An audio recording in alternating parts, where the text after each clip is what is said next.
Prima di cominciare il video, amici, vi ricordo di lasciare un bel like, di iscrivervi al canale, ma soprattutto di attivare la campanellina, in questo modo resterete sempre aggiornati sui nostri progetti futuri.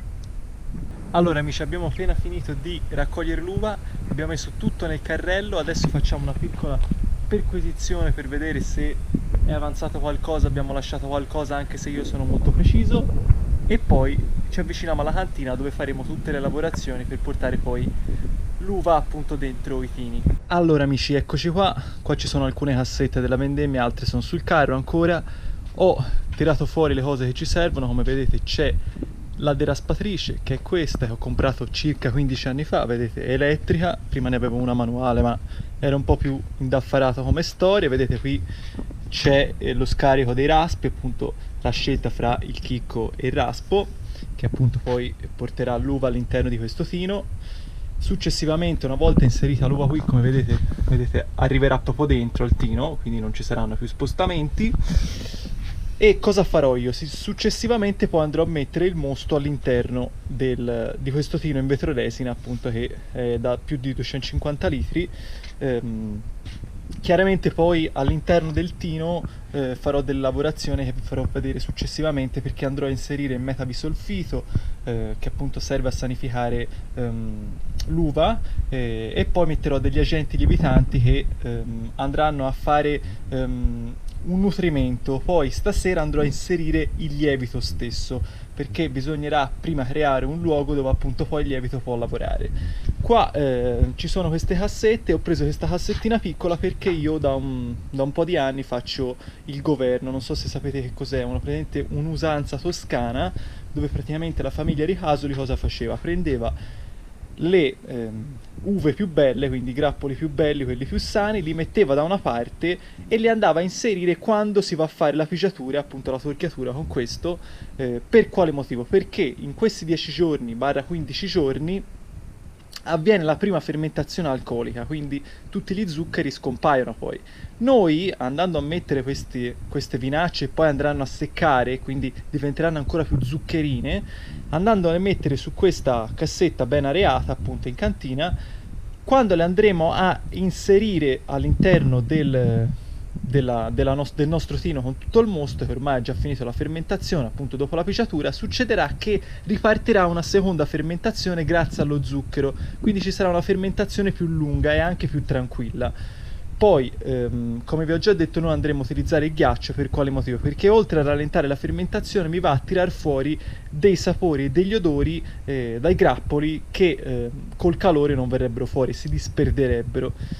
Quindi amici, adesso vado a scegliere i grappoli più belli e poi vi faccio vedere la deraspatura. E poi chiaramente bisognerà trasportare il mosto all'interno della cantina, dove vedete questa è una piccola cantina che io possiedo, dove ci sono addirittura i vini degli altri anni che sono a invecchiare nelle barrique, con un altro tino più grande che mi serve quando ci sono le annate un po' più, diciamo, numerevoli e più grandi anche. Quest'annata è stata un po' tranquilla, diciamo, secondo me riusciremo a ottenere circa 100 litri di vino in tutto, quindi non sarà una grande annata, però sono sicuro che sarà un'ottima qualità, perché appunto vedo che questi grappoli hanno veramente tanto zucchero dentro e sono maturi al giusto punto.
Allora amici, abbiamo terminato ora la deraspatura, è un'operazione abbastanza veloce, come vedete c'è stata la divisione fra il mosto e i raspi, appunto i raspi sono stati messi qua all'interno di questo sacco, vedete perché usciva da qui, vedete ci sono tutti i raspi qua. Abbiamo inserito all'interno del mosto il metabisolfito, molto poco ne utilizziamo, e degli agenti che servono per nutrire il lievito, quindi sono degli attivanti, attivano appunto delle sostanze che poi vengono mangiate dai lieviti.